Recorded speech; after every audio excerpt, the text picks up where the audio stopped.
ESPN.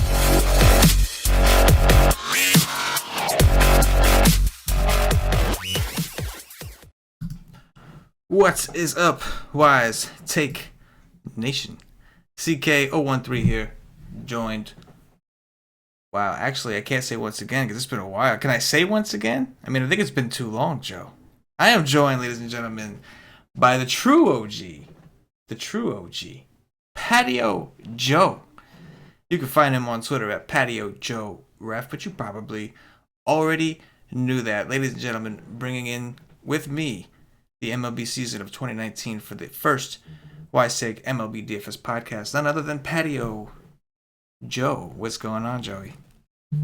Much, man. It's great to be back. You know, after last year, basically on a hiatus. I think I might have done maybe one show. I was even thinking if I did one Wise stream or something. I don't know. Then I came back for football, but you know, you guys saw me a little bit of basketball. I know the NBA guys just absolutely love me on YouTube. Love you too.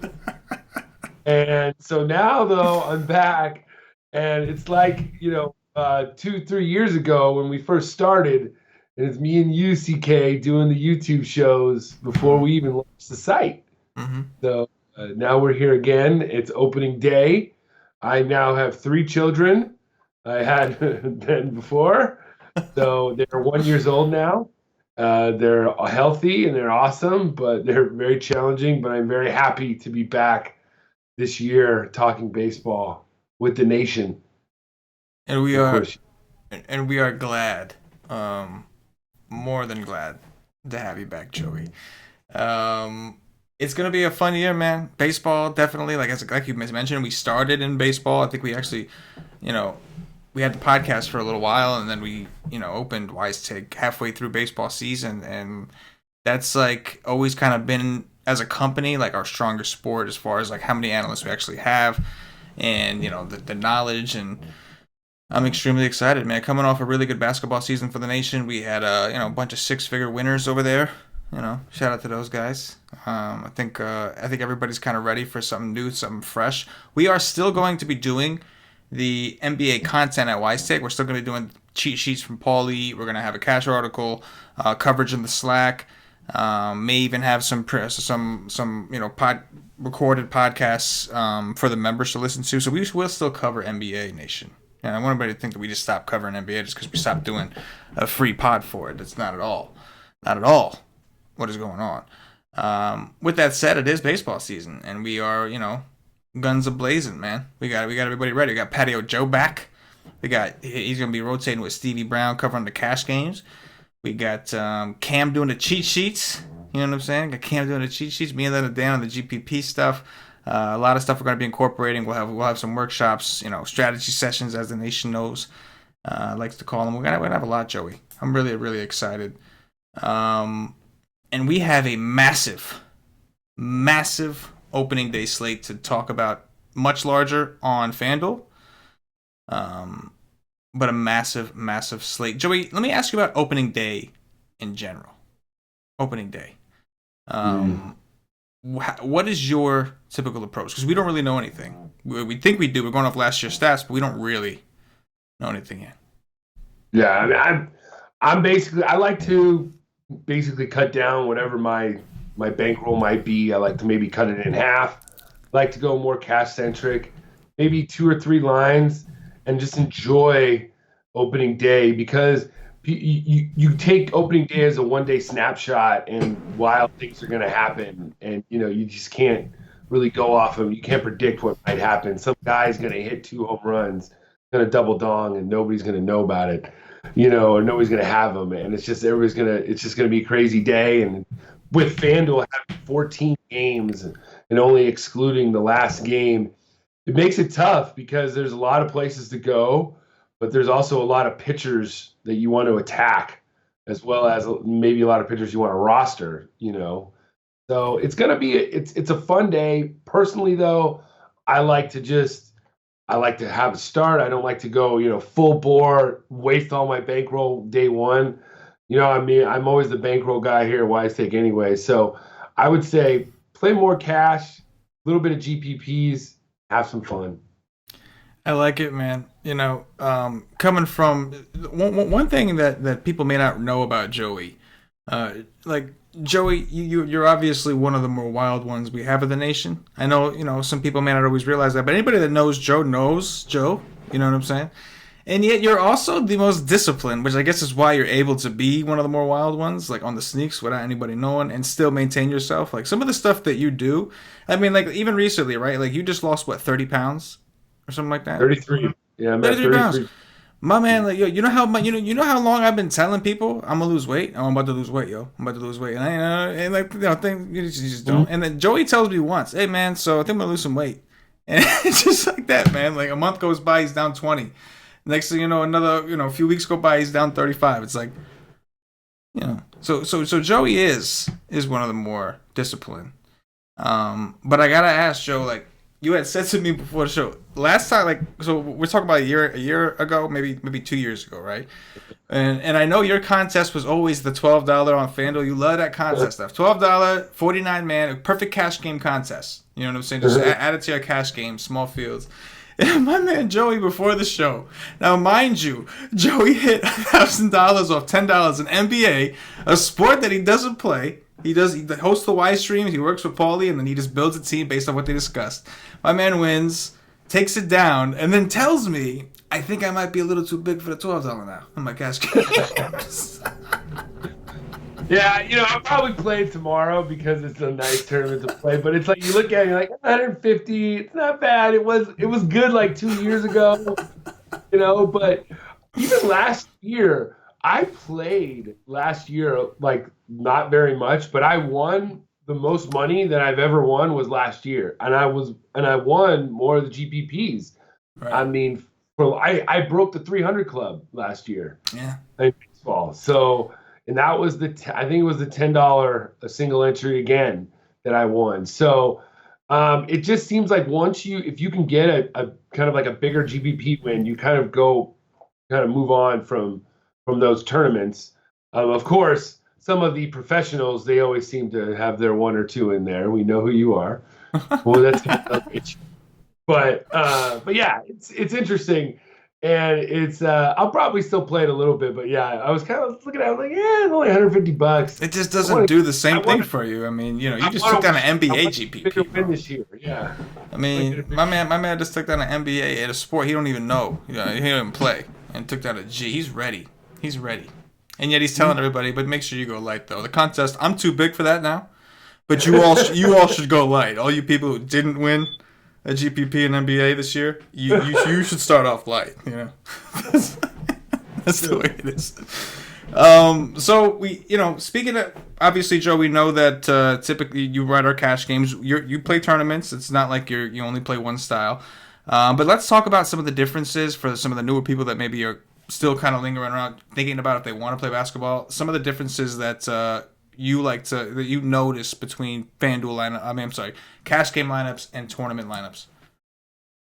Well, I mean, tournament lineups, you're really trying to find the best stacks to fit in with your pitcher. A lot of times on tournament lineups, you're going to pay down at pitcher because you're going to want to fit in these big stacks, or go mid-range at pitcher to go with these game stack. Remember before we had the Patio Joe, the Wendy's double stack. We had the it was the game that we liked, and so you do that now. In cash games, I've been seeing more and more stacking going on, but I'm still holding firm that I like mini stacks, which means maybe 2 players, 3 at the most from a team, and a couple of those, as well as a couple value spots that you have to work in on your cash game. Because most of the time you're going to be paying up at pitcher at cash. So you need to find basically a couple value plays. Usually that may come from the catcher's position, second base, shortstop, or the outfield. And you might not know about it until the outfield the lineups come out a couple hours before the game. They'll come out and you'll see a guy that is mid-price, but he's leading off.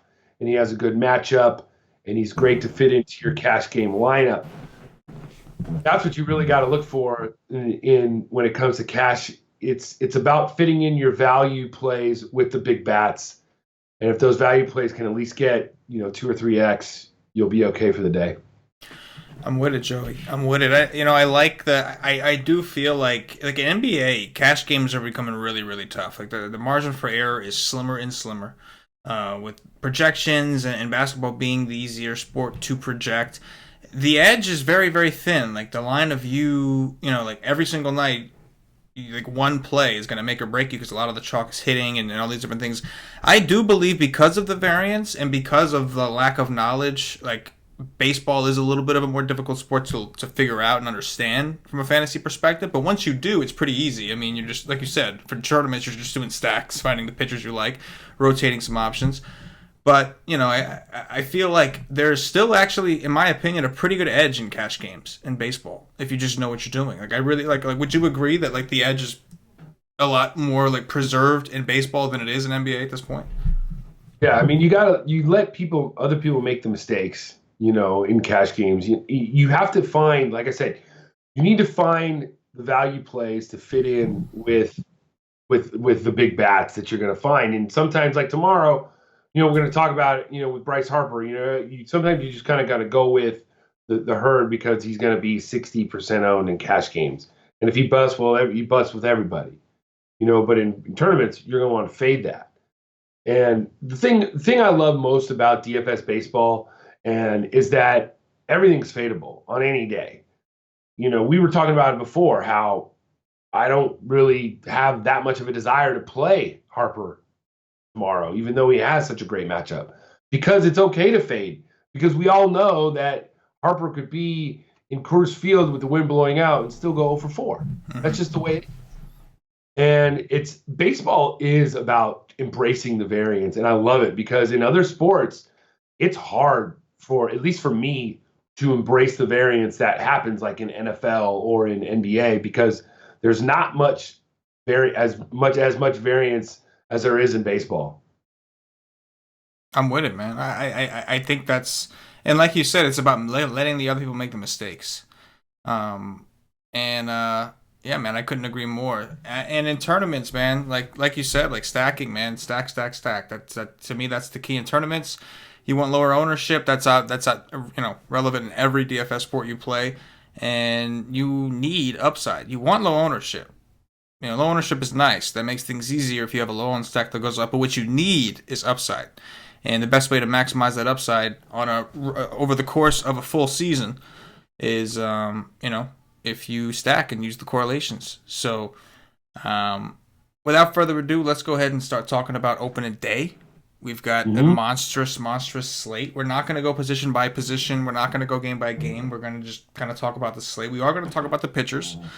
That's where you have to start, right? That's like what you need to talk about. So Patio Joe, let's break this up into like these studs. We're going to cover like both sites, but we'll use FanDuel as like the all day. I mean, like the all day metric, because DraftKings does have an early slate, so some of these things might be helpful to them as well. But basically, an all day slate. The only game not on anything is the last game, right? So talk to me about DeGrom, Scherzer, Verlander, those specific three.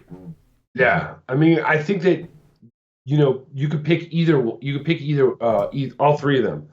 Scherzer would be my pick right off the bat. He's only $300 difference. He's at home.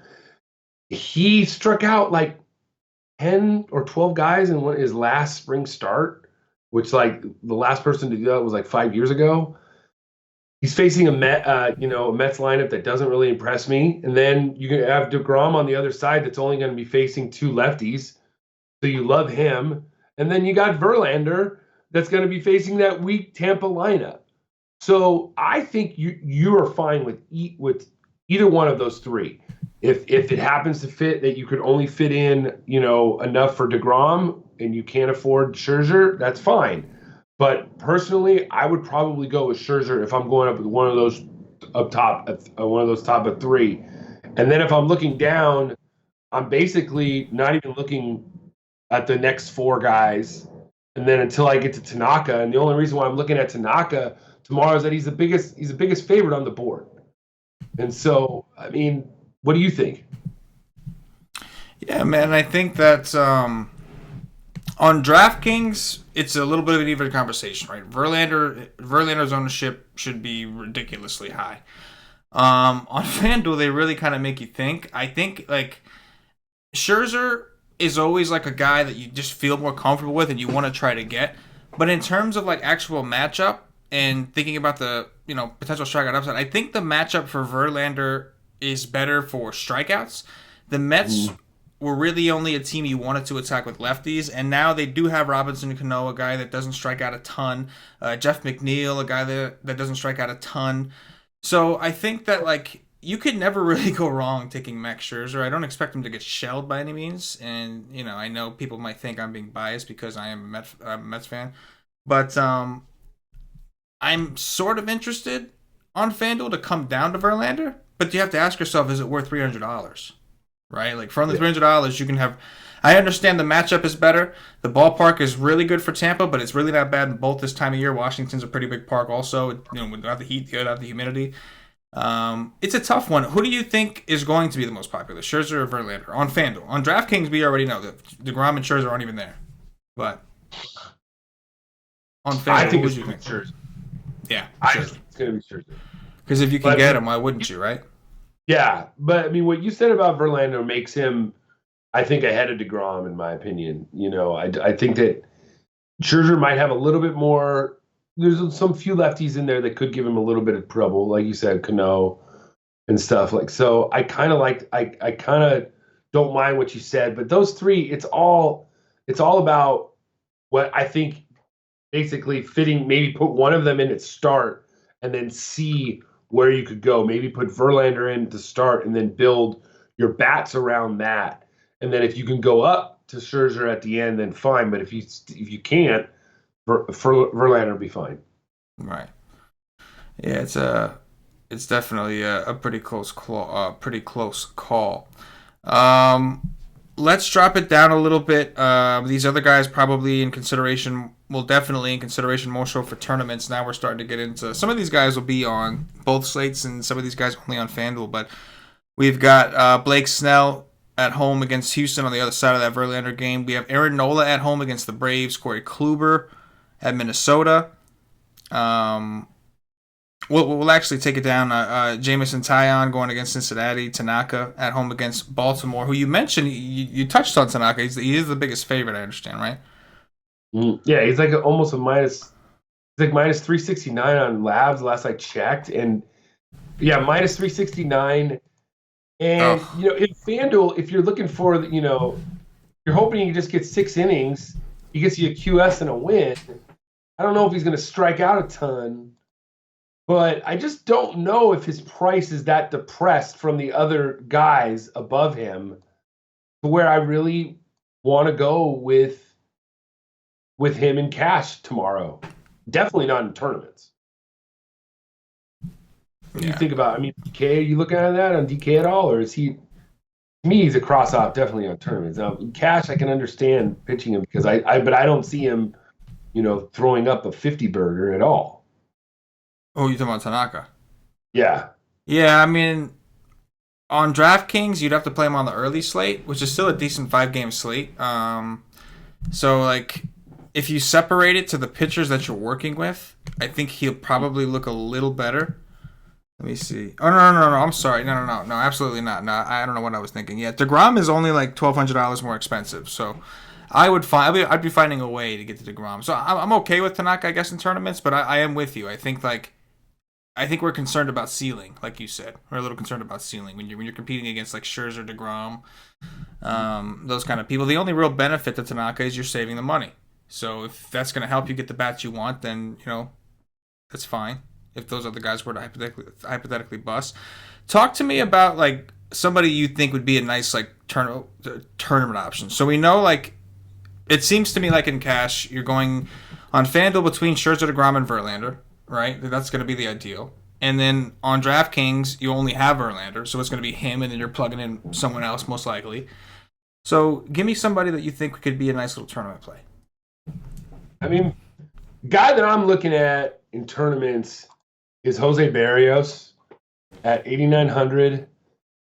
he is sandwiched like below Tanaka, and kind of he's below all those other guys. And the reason why I like Barrios so much is that I'm looking at the Indians lineup, and I just don't see much like people that really fear me. I mean, you got J Ram, who he fell the ball off his leg. He's not 100%. He's not 100%. And then you have Carlos Santana and Hanley Ramirez brought back from the dead. After that, there's nobody that scares me. He's at home.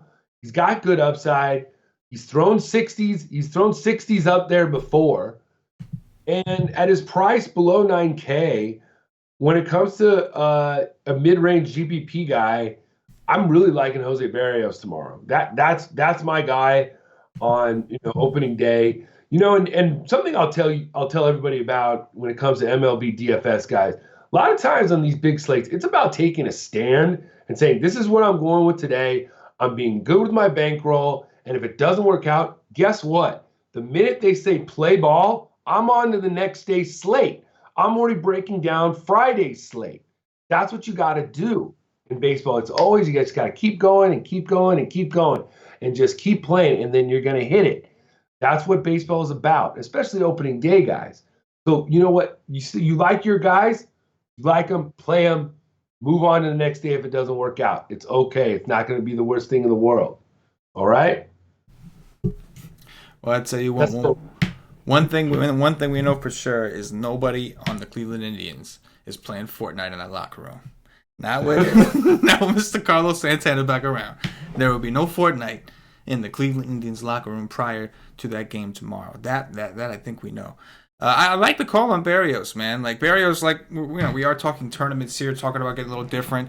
You are saving some money with him, and he has massive upside. The bigger key to me, I know last year, he got a little inconsistent at times, and he became a little more unpredictable, which we don't like. But he's got another year under his belt. I agree with you. This Cleveland Indians lineup doesn't look to me quite as good, or as intimidating as it was when you had, like E5 and some of these other guys in there. And one thing about Barrios we also know is he's always pitched better at home for whatever reason, right? It was at home. Yeah, Carrasco was the road, Barrios was the home. Yeah, so he is going to be at home where he's pitched really well. I like the call. I also think an interesting option on DraftKings specifically would be like Kyle Freeland. Now, granted, I think that Jose Barrios is a better pitcher for fantasy, more upside, higher strikeout rate, swinging strike rate, all that stuff.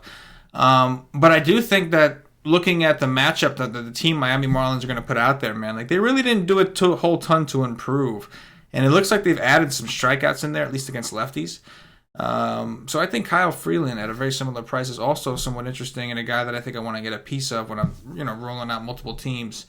I think he's way more of a DraftKings play to me. Oh yeah, without a doubt.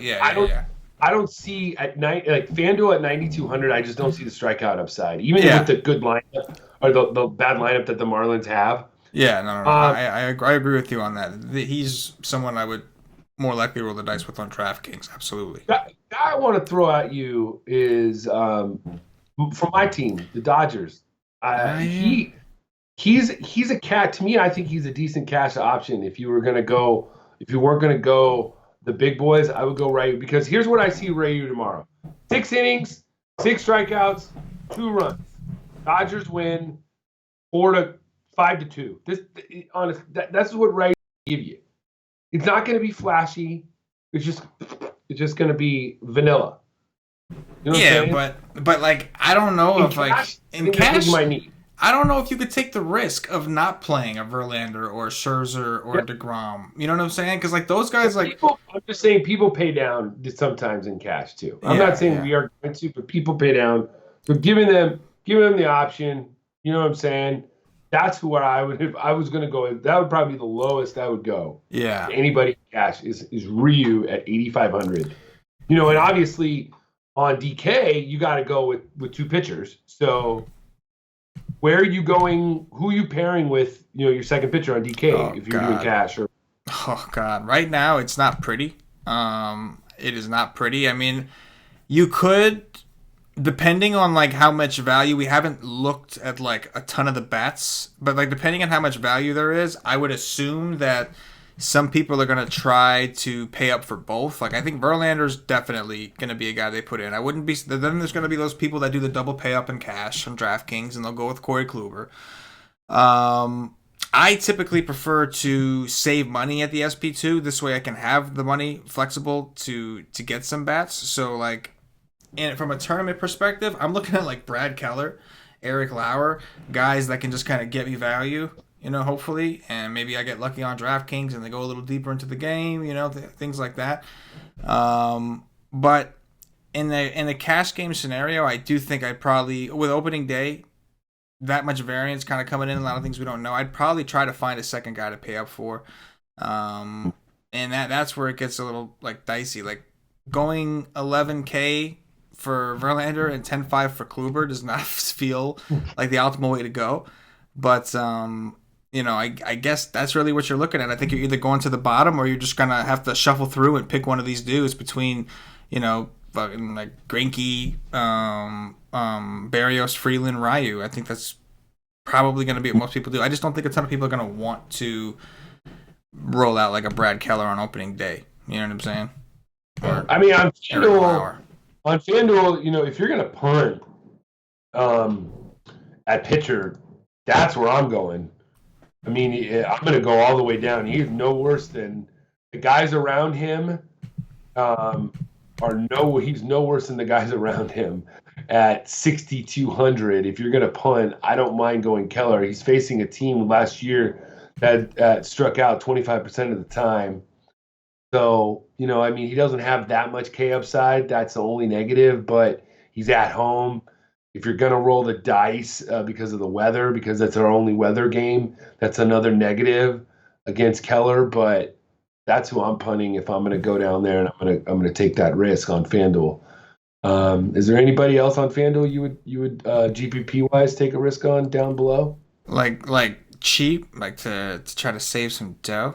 Man, Lauer's 7-2 over there, huh? I don't know if I'm saving enough there. I don't know, man. On FanDuel, like, don't get me wrong, like, when I played FanDuel more, like a couple years back, my favorite FanDuel strategy was to find a cheap pitcher, because most people spend up because you only get one. So I used to like to try to come down here, but now, like, I only really like to do that on FanDuel if I'm, like, very, very sure of the bats. If I know there's an expensive stack, and what's most important to me is that this stack that I really believe in is going to go nuts, and I want to be able to be the only one of the only ones who can afford all of the players from that stack that these other guys can't play together, and then that's when I like to come down. But on opening day, I'm nervous to give these guys a shot. Like, I think Stroman could be somewhat interesting. That's a guy that we know doesn't have, like, a ton of consistent strikeout upside, but we know he does have it from time to time. He's going up against Detroit, a team that I don't think any of us are really intimidated of. He's going to be at home in Toronto. I think there's some options, but it is hard to stomach. I understand it's tournaments, but it's still hard to stomach not just going up to, like, even Barrios, like you said, in the nines. You know what I'm saying? To, like, drop down low. Like, just the strikeout upside is just so great for the guys up top. You know what I mean? Mm-hmm. And that's why I like Barrios, because I feel like he's the only guy that is below 10K that could roll out a 10 or 12K performance tomorrow and match those three guys up at the top. Yeah. He has. I mean, I looked at his game logs last year on FanDuel. He went over, and it only went back to last May. He went 59, 61, 67. That's three times he did that. He went 55 once, 52. Like, he has the upside now, and he went 55 in his last start of the year. So we see the upside. You know what I'm saying? On opening day, it's a GPP play. It's not a cash play on FanDuel, because I could see the merit, and I've been hearing some things on DK in the Slack chat. They talked about him, but that's why that's my story, and I'm sticking to it. Fair enough. I think we discussed a lot of the pitching options. We'll dig in everything. We'll dig in more tomorrow over at wisecake.com. Let's talk about offense. So I don't necessarily want to sit here and talk about every single position, every single hitter. There's just there's a lot out there. Let's talk about maybe some potential stacks we're looking at for tournaments, and some of the pitchers that we think we want to pick on. Do you have right now? Like I'm assuming for FanDuel, yes. The answer is yes, and it's probably the Bronx, in New York City. I'm assuming it's in New York, somewhere in the Bronx. Let's talk about a decision that I think FanDuel. Right, I think it's only a FanDuel decision, right? Yeah, okay. It's not on the DraftKings slate either. So we got the Yankees and the Phillies, two teams that I would think are going to have a lot of ownership on FanDuel that aren't even on the DraftKings slate. Do you like one more than the other? Do you have a preference? Do you like either? I like the Yankees tomorrow. I mean, I'm sorry if you want to call me, going with the herd or whatever, but you see these numbers against Cashner, who wasn't supposed to start as the week started, mind you. It was supposed to be Alex Cobb, but he went down with a neck problem, and they put Cashner in. Now, granted, it wasn't like he found out yesterday, but he wasn't supposed to start opening day. Guy came in with almost a 6 ERA in the spring, and we all know Cashner can be Cy Cashner sometimes. We do. He definitely control us. But you just look at like the way that the Yankees match up. I mean, to me, Aaron Judge is one of the best plays of the day. And if you wanted to pair him with Gardner, which a lot of people love Gardner, or Stanton, and then throw in one of those first basemen, Voit or Bird, which either one you prefer, and you go on. Bird is much cheaper, and he's lefty, so I kind of like that a little bit more. But it's just, to me, it's I like it too much. I know the narrative. I can just imagine you turn on the TV, they get Tanaka gets out of the first inning. I don't know. It gets out of a close one, and then boom, the Yankees go off for 4 runs in the first inning. You've seen it before. You know what I'm saying? And so I like them, and the numbers match up. Cashner's just terrible. I like them better than the Phillies. I really only like Harper, and it's only because he's facing Tehran. And if you look at that lineup, if they only roll out 3 lefties against Tehran, Tehran's going to go 5 or 6 innings. I don't think that, he's only got to worry about Harper, in my opinion. So there's going to be a lot of righties in that lineup, and Tehran does pretty good against righties. Now, lefties crush him, but if you're only going to throw Harper, Hernandez, and Herrera against them, that doesn't scare me. I'll rather take Judge, Stanton, Gleyber Torres, those players right there. But yeah, that's my pick. What do you think? I don't know, man. I kind of lean towards the Phillies, and like I think like what scares me with Cashner is like he's managed to hold the Yankees to mediocrity. And like so many times, I feel like we always get a chance to see a player like Cashner, get a chance to play a team like the Yankees, and like we're always kind of waiting, whether it be Baltimore or New York, both good hitting parks, for like them to do damage. Don't get me wrong, I think they tag them up, but is it going to be like a 6, 7, 8, 9 run game off, or is it going to be more like a 3 or 4? Baltimore's terrible, couldn't hit Tanaka anyway, and it just didn't even matter. Like, I don't know. And then I'm looking at Philly's like the new exciting team, right? Like they got like the revamped roster. They got McCutchen now, Segura. They got Real Muto, obviously Harper. They still got Reese. Like they just revamped their entire team. So I find myself tempted to side with the Phillies in this particular debate. But man, it's a close call. I think I lean towards Philly. More of a cash game approach. In cash games, I think you just go to the Yankees. They have the higher run total, and I think I expect. Do you think the Yankees are more popular as a stack than the Phillies? Oh yeah. I think Harper might be the highest owned player of the slate, just because the BVP guys and everything is going to see the stats and going to go there. Right. I personally think there are better plays on the slate, in my opinion, and I'm not. And I'm a BVP guy too. Yeah. I see Harper, and I just see a guy that got into spring training late, and yeah, you know what? He might hit a home run tomorrow. I'm not saying he might. He might not. But if he goes 1 for 4, I don't know if it's going to kill you. You know what I'm saying? Like, I don't. I don't really know. Tomorrow it just depends on how the other guys do. But I there's nobody else I really am looking at in that Phillies lineup. Right. No, I hear you. I hear you.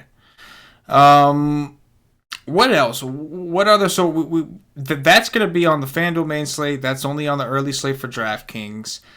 Let's look and why don't you tell me one of the stacks you're kind of looking at in terms of tournaments? It doesn't matter what time it starts, but just like you know, the general. Team that I'm looking at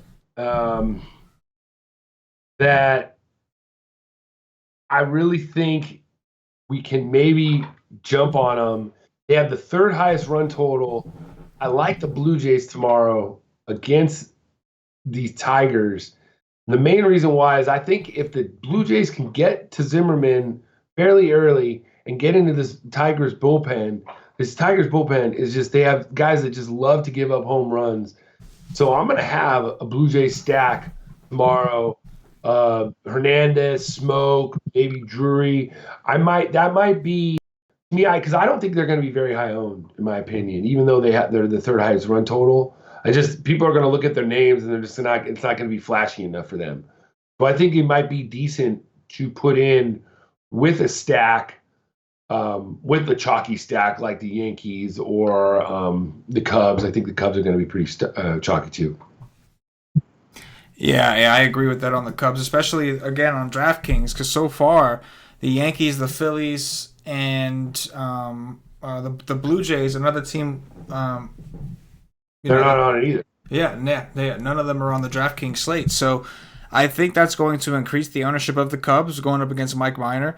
One thing about the Cubs is last year, like Chris Bryant had a really down year last year. I'm interested to see how he bounces back. Javi Baez is a monster. Like that guy is just a freak.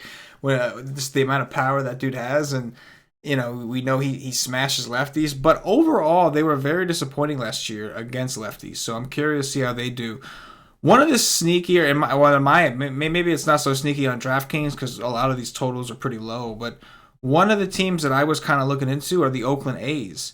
Oakland A's were very popular. They seem like every year they're a popular team for the nation. I normally don't like to touch them when they're at home because they're big ballpark and everything else, but they're going up against Trevor Cahill, who we know is a ground ball pitcher, and some of these A's, like we know. That's one of the things the A's have always kind of looked for in their previous system was for guys with the ball in the air. They did lose a couple, but we still got guys like Crush Davis. I think is not like totally sneaky because it's Crush Davis, but Chris Davis and his fly ball rate against a ground ball pitcher, like, you know what I'm saying? The guy's gonna get on the ground. Crush is gonna find a way to get in the air. Like, you gotta like those kind of things. So on DraftKings, I think in on FanDuel, but I think a slightly contrarian stack could be Oakland. But again, the ownership on DraftKings is going to be up a little bit because, that Cubs Rangers game should be by far the most popular, two stacks on DraftKings. Yeah. It has the highest game total, first of all. Right. So I think people are going to go there, and we all know that Lester has these reverse splits that it's sneaky. That I think that you might, if you play a game stack with the Rangers and it goes off, because we know. In that ballpark, what does the weather say it's going to be? I don't think it's going to be too hot tomorrow. No, it's only like 73 degrees. You got winds blowing in from right about 17 miles an hour. The field used to be beneficial. Now it's more neutral. They kind of like changed the certain dynamics of the field to not make it so beneficial when you don't get the wind tunnel effect. But they didn't build it in a way. This isn't the new ballpark yet, is it? I don't think so. Yeah. So I think that, to me at least, my cash game build is going to include some of these Cubs. I'm just waiting for the lineup to come out. To be honest with you, I on FanDuel, Chris Bryant is one of my favorite plays, as well as Baez, and then it just depends on where Almora is hitting, because we all know he mashes lefties. If he's leading off, I might like him. I also like Zobrist at 2.9 as a cheaper second baseman to get value with. I think that he's definitely a good cash game play. Unfortunately, the nation is still mourning right now. Cash game porn is not available tomorrow. but hopefully we can have cash game porn at some time this year. Cash game porn is at City Field, baby. Well, not now, but that's what I'm talking about. If you ever go to a game, you get hold of the sign. The cash game porn. Jed Lowry is cash game porn. Yes, I will do that. Yes, that is glorious. Yes. But yeah, I think that believe it or not, the A's are projecting to. Andres Morales is projecting to be in the lineup tomorrow. I don't know if you're going to be able to play him or not. Interesting. Labs just put that in because he just got traded. Right. Yeah, and he'll be be a DH, so he ain't gonna have to worry about nothing. Right. Mm-hmm. I like the call in Texas, man. Like people hate lefty on lefty, right? Like a lot of people just hate it, and like they refuse to believe in reverse splits when it comes to lefties on lefty. And I think whether or not you agree with it, the fact is Lester is a very inconsistent, fairly unstable pitcher. The Rangers have a lot of power, and there's a good chance that like if all they do is just get Lester's pitch count up, they'll eventually get a bullpen anyway, who would probably be mostly right-handed. So, yeah, I like the call on Texas. It's a high total game for them too. You know, everybody's just kind of assuming. Cheap. They're cheap too. They are cheap. FanDuel. Yeah, no, on DraftKings, a lot of these guys are pretty cheap too. For sure. I mean, Elvis Andrus is 2.8, Mazzara is 2.7. You know, and guys, you know, also people got to realize we're only talking about the starters. Yeah. What happens when they get in the bullpen? You know what I'm saying? Like, you know, the bullpen. Some of these bullpens are terrible, and that's why I'm want to maybe have a Blue Jay stack tomorrow, because I feel like if the Blue Jays can get in the Tigers bullpen, that's when you win a tournament, is when those 6th, 7th, 8th innings, and teams are just putting up 4 or 5 runs an inning and just going through the lineup over and just flipping it over because the bullpen is just terrible. Right. I got a question for you. Madison Bumgarner, are you leaning more towards playing him or attacking him? Attacking him. Me too. I would attack him with some of these Padres. I want to see, you know, obviously Hunter Renfroe, we all know he mashes lefties. Franmil Reyes, he's not saying he's going to start tomorrow, and then they got the rookie Fernando Tatis Jr. That's playing tomorrow too. So I would rather play him. I don't think I'm going to get there because I'm just not going to have that many lineups tomorrow. Mm-hmm. But if I was attacking, I would not. Bumgarner's got to show me something. The Padres have got some momentum. They got some mojo. I could see them putting it on Bumgarner tomorrow. Putting it on him, man. The Padres lineup is interesting, man. Ian Kinsler, who I know had a terrible year last year. But after that, man, you got Hosmer, Machado, we know, Will Myers, Hunter Renfroe, you got Margot, like you said, Tatis. I mean, you know. No, listen. The Wise Take Nation has always been a little too high on the Padres, but shit. You know what I mean? Shit. Is the Red Sox game on the DraftKings slate? No. That's not on either. So, man, DraftKings really just marginalized the slate. Yeah, I mean, I wish FanDuel would have, man, because, like, it's ridiculous. Like, the FanDuel slate is ridiculous. Granted, it's going to scatter out the ownership. Like, on DraftKings, like, Verlander's going to be probably 50% or more, right? On FanDuel, he's not going to be that high because you do have Scherzer, you do have DeGrom. Those games are earlier. People want to get action early.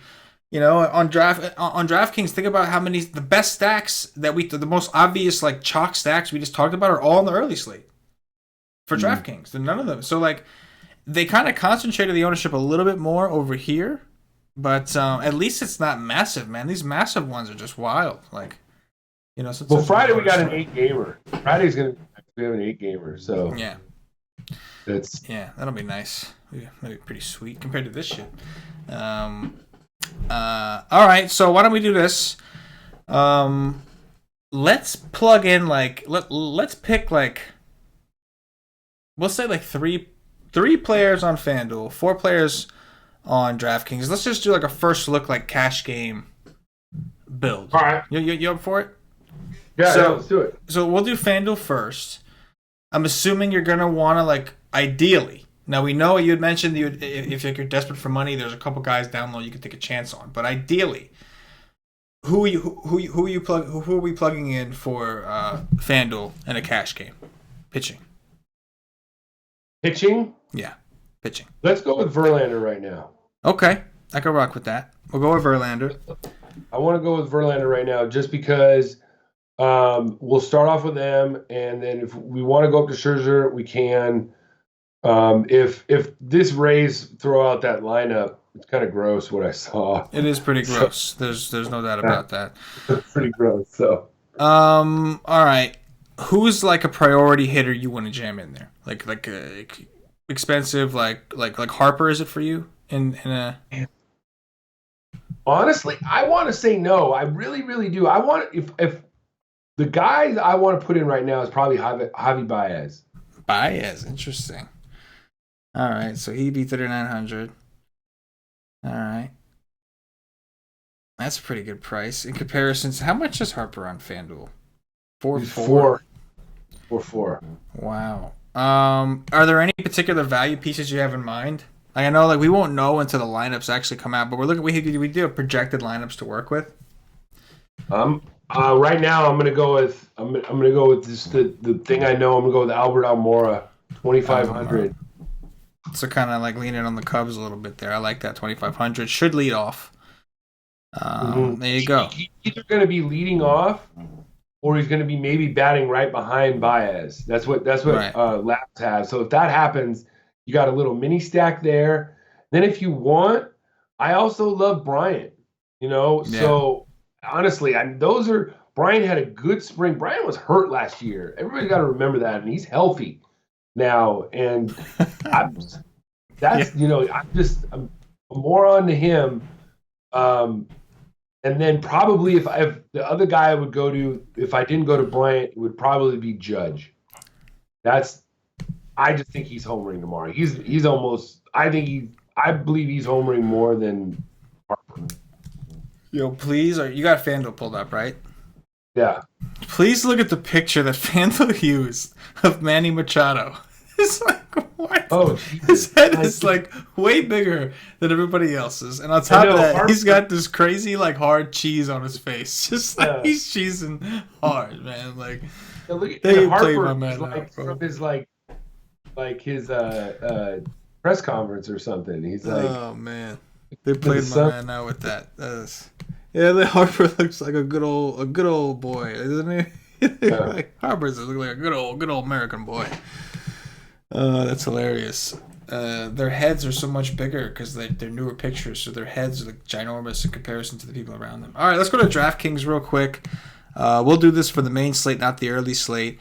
And I think Verlander is going to be the number one option again.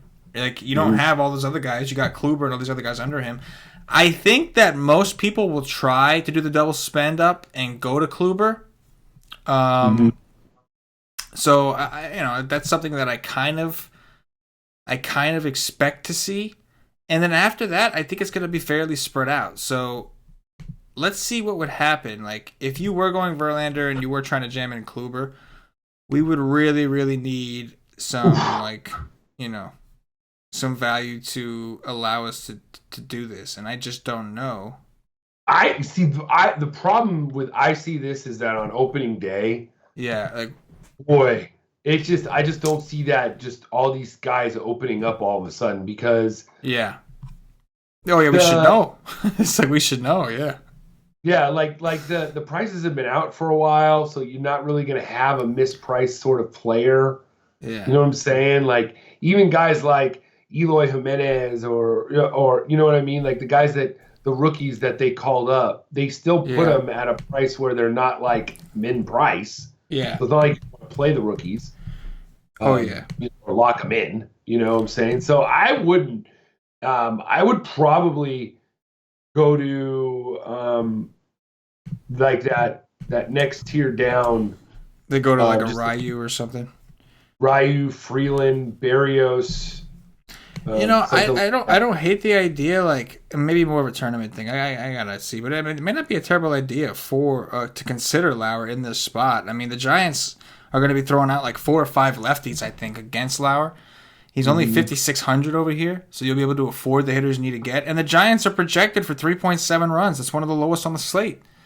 It's one of the lowest, so I think you could if you wanted to get a little frisky. It seems a little more optimal to me because we have so many good pitchers to just go for two. So, like, if you wanted to do, like, a Ryu, you know what I'm saying? Like as a second one, we could definitely make that work. And then Almora is only 3,200 here, so he would also, I think, make sense from that perspective in terms of saving money. And, like, Zobrist, if he does lead off, is only 38. So, yeah, I think it's kind of pushing you again towards, like, the Cubs, right? Like, as far as, like, who pops off to you when you're actually going through the list of, like, oh, yeah, the Cubs against the Miners, sure. So, in an optimal build. So maybe my approach tomorrow is going to be, like, in cash games to go ahead and play some Cubs. And in tournaments, go a little underweight and load up on some of these sneakier stacks we talked about, You know what I'm saying? Yeah. For sure. It's I don't mind pairing, like, the chalk stack with a sneaky stack, because if the chalk hits and then you got to get different somewhere, and that's where you got to go somewhere. Let me ask you real quick. What about the Dodgers tomorrow? These lefties against Greinke. I feel like there's just other pitchers that are worse that I want to attack. Yeah, I'm tempted, man. Like, Greinke's pitched well against the Dodgers, right? Ever since he left. It's up and down. You know what I'm saying? He's always got that look where he's up and down. Man, when you look at the Dodgers lineup and all those lefties, man, Jock Peterson, you got Seager back, you got Cody Bellinger down there, Turner, who hits righties better than, yeah, man. Muncy, we'll find out if it was like a fluky year or whatever the case is. Like, I'm always tempted to play the Dodgers. Dodgers won the nation a lot of money last year. So I always got a little soft spot in my heart for the Dodgers. Because they breed their swings are they're all about hitting home runs. Yeah, it's got power. So, and on FanDuel, FanDuel home runs and strikeouts are king. Yeah. And Greinke, let's see, his last two starts against the Dodgers, 6 strikeouts and 5 strikeouts. He gave up 2 earned runs and 3 earned runs. I just feel like we might be seeing what the stats might be telling us. Oh, they hit Greinke stuff, this or that. I just feel like tomorrow, with how big the slate is, there's just other pitchers that are just the worst that I want to attack. Yeah. That I can be like, okay, well, Dodgers, I just don't see them scoring 6 or 7 runs. That's the thing. It's just not it. Yeah. But, like, it's tempting to at least a mini stack because, like, that if they do score runs, it's probably from home runs. Like, you know what I'm saying? Like, all right. Yeah, Bellinger looks good. Yeah. Oh, yeah. Let's do some Dong Watch and we'll get up out of here. For those of you that don't know or new, maybe we should change the name to that. I'm starting to feel I'm getting older now, Joey. Like, I turned 30 in 2018, so, like, now I feel like I need to be more responsible and not take advantage of the fact that dongs are also called home runs. So maybe, what do you think? Should we just Dong Watch, or should we just change it to something more formal, like home run alert? Yeah, no, I think that word. All right, Dong Watch it is, Joey. Dong Watch it is. Dong Watch lives. All right, we'll go. We're just picking home runs here. Price doesn't matter. What do you think, Joey? Who's going yard tomorrow? Number 1. Aaron Judge. The Judge. I'm gonna have to grab Harper because I got to protect myself in that early slate. You know what I mean? Number 2. Javi Baez. I like that call. I'm going to go with Crush Davis. That's Chris Davis with a K from Oakland. That is, to be clear. Number 3. Number 3, I am going to go with. I'm going to go with somebody a little bit off the radar. Charlie Blackmon. There you go. I'm going to do it the Wise Take way and go with Hunter Mothersuckin' Renfroe against Mad Bum. Hit him hard. Hit him real hard. That's right. And that's going to do it for the MLB DFS podcast. Real quick, guys, just want to give you a quick reminder. If you haven't already, check us out at wisec.com. Make sure you get over there. Me and Joey talking about the slate is, on our first look, but we will have more content for you guys tomorrow at wisec.com after everybody's done their research and is ready to rock. We have an MLB Y stream. We do the Y stream 6 days a week. Only days we don't do it is Sundays. We're 2 hours before lock. We address the main slate after our guys have done the research as lineups are kind of coming in and out. Kind of let you know what everybody's on, what the recommended plays are. We have cheat sheets from Cam. We're going to have a tournament article, cash game article, everything after everybody's finished, doing the research, doing what they got to do. So I do recommend you check it out at wisestake.com. We're also at DFS Community. The day passes are up. For those of you that like the day passes, they're up for baseball as of now. If you're watching this show now, it is up there, I promise you. And it's $2.49. You'll get access to all the MLB content for one day. Only thing you don't get is the Slack chat. I do recommend, if you stick around with the nation, if you enjoy the content, to save some money, get a monthly membership or higher. Season pass is fine too if you only want baseball, and you will get access to our Slack chat. And that's really where the actual community aspect kind of comes in. You'll get to mingle with not only our other members, but also a lot of our analysts, and really perfect your craft. If you take this shit seriously and you want to make some money. Joey, anything in closing before we get out of here? Man, it's just good to be back, man. The season premiere. We're so excited, and like I said before, though, by about mid-September, we're gonna be like, it's week 2 NFL. Oh yeah, Like, the grind gets real right around then. Yeah, it does. The middle of June and July, it just really gets you. Mm-hmm. But if you're winning, the thing I preach, though, guys, I'll leave you with this: build a process, learn a process of your own, to which you can do on a daily basis, to which you will find your own plays, and you do that, you will become a better player. That's it. You heard it from Patio Joe, the OG of all OGs. Paulie D is the truest of OGs. Well, Patio Joe is the true OGs. You know what I mean? If you're watching on YouTube, please click that thumbs up, that like button, subscribe to the channel. If you're watching on Facebook, give us a like and a share to support the Wise Take Nation. If you're watching us on Twitch or Twitter, give us a follow, give us a retweet. And if you're listening to us on Podbean or iTunes, give us some 5-star reviews. For Patio Joe, I'm CK, the entire Wise Take Nation. As always, you know it, Joey. Good luck. Good luck. Yeah.